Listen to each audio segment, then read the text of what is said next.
Good morning, everyone.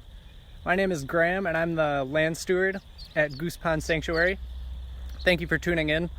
So, as the land steward, some of my duties here primarily revolve around land management, and so a lot of that might be invasive species removal or collecting native prairie plant seeds and then planting those seeds in our restorations. I also work a lot with volunteers. Not so much right now, but some of our volunteers are still active if they can maintain their own social distance, which is good. People can get outside still. It's definitely a good thing.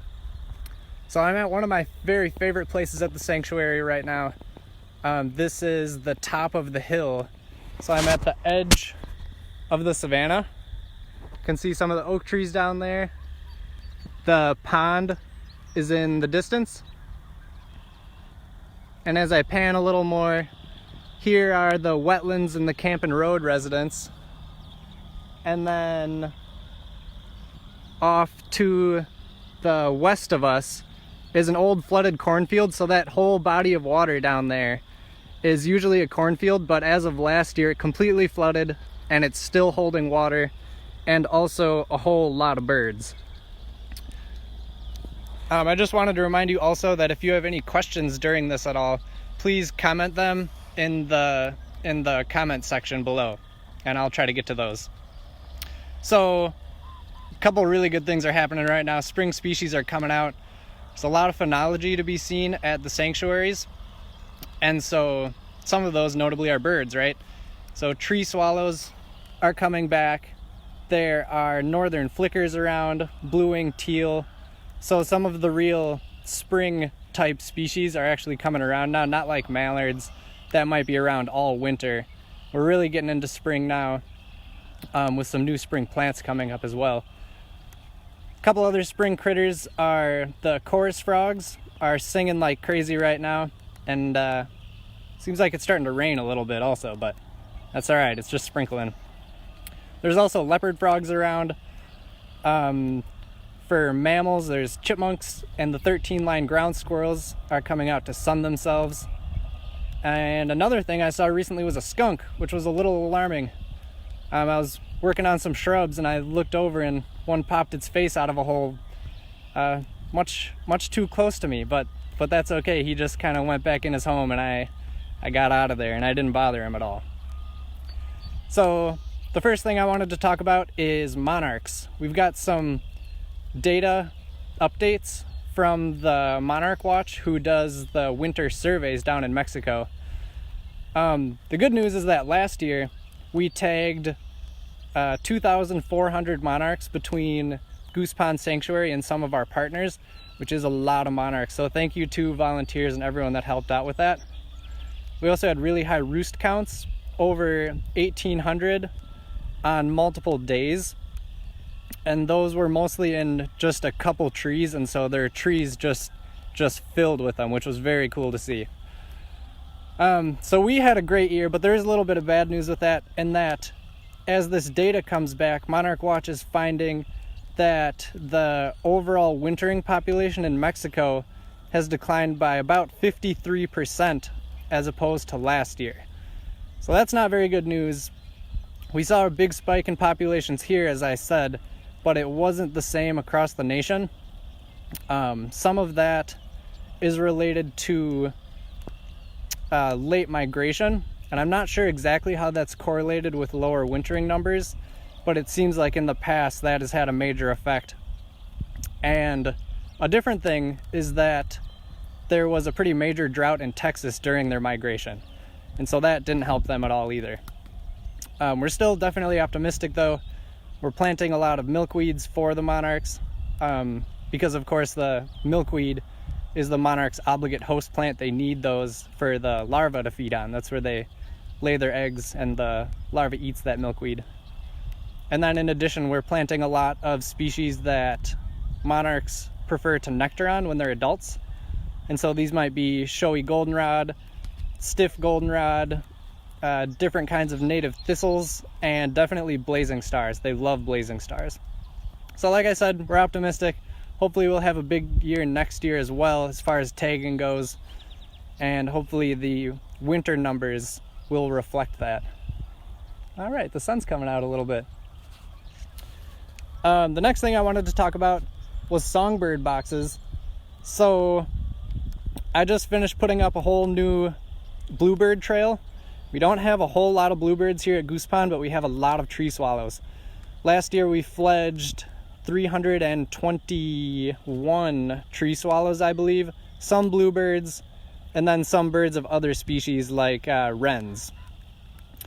So these boxes are usually really productive. They don't get predated very much. And just since I put some new boxes out, I've got a box right over there, and there's 2 swallows sitting on it right now. I'll check those out in just a second. So the swallows are coming back a lot, which is really good to see. They're really playful birds. See them swooping around and stuff. So I'm gonna scooch them off of their nest real quick just so I can show you a box, but they'll be back, don't worry.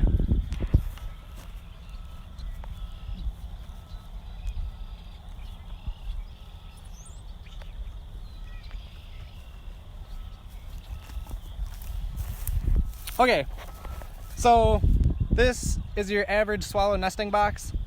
It has a door that swings open and then you can clean it out. This happens to be box number 5. I just put this one out yesterday actually, and there's already swallows trying to occupy it, so that's a great sign. Like I said, this is a standard box, and down here I've got a different example of a box. And this one you can see has got kind of a metal cage around it. And that's just for extra protection against predators, because the sharp screen kind of pokes at raccoons or anything else that tries to reach their hand in there. But the birds have plenty of access to the boxes still. So this is a good trick that you can use. People also use metal cones around their boxes so things can't climb up, or just large tubes and things like that, also making it more difficult to climb. Volunteers are the ones that monitor these boxes, and so they do a great job, and contributing that many swallows, over 300 last year. Hopefully we'll have even more this year, considering I put more boxes up is a really good thing.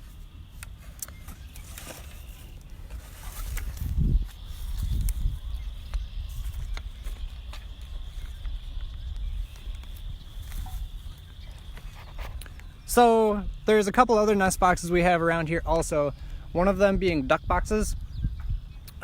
We had hooded mergansers nesting as of March 27th already, and so they have probably started to incubate. I would have really liked to show you guys some eggs, because the eggs are really shiny and white and round, but considering those birds are probably incubating already, I didn't want to disturb those nests, because it is possible that they would abandon the nest. So I definitely didn't want to do that.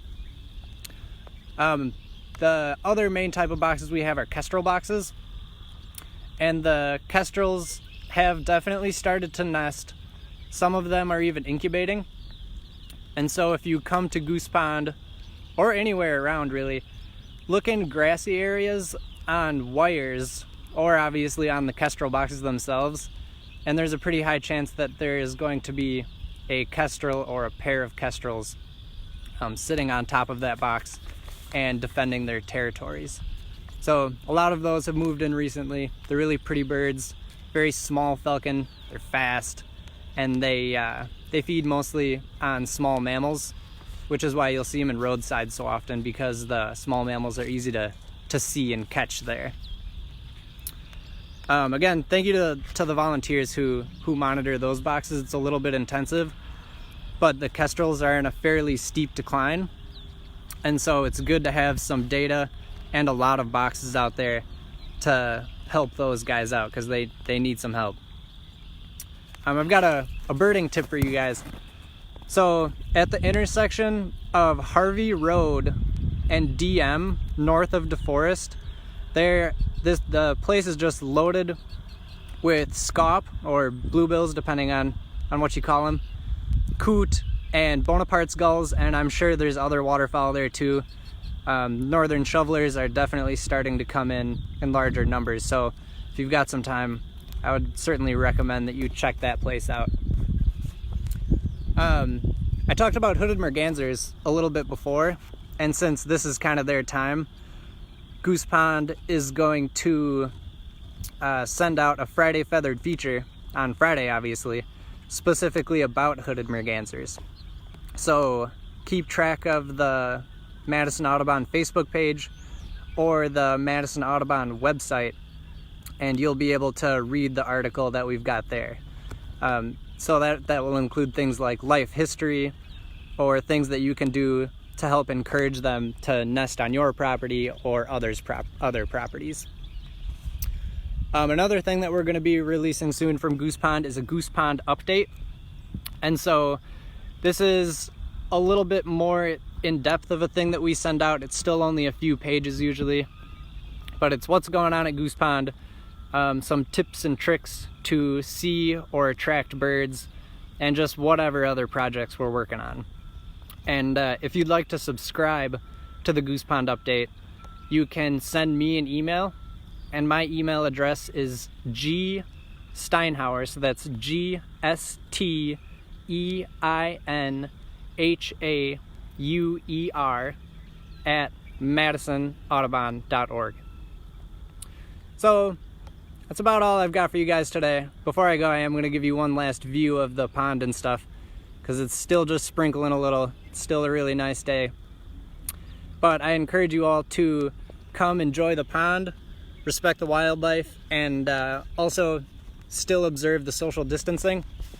It's nice out here that we've got so many trails, over 13 miles of public trails. So nobody's going to be cramped. You can keep your space, but also enjoy the nature and see a bunch of wildlife out here. It's a really good day. I definitely encourage you guys to visit, and I hope to see you soon. Thank you. Bye-bye.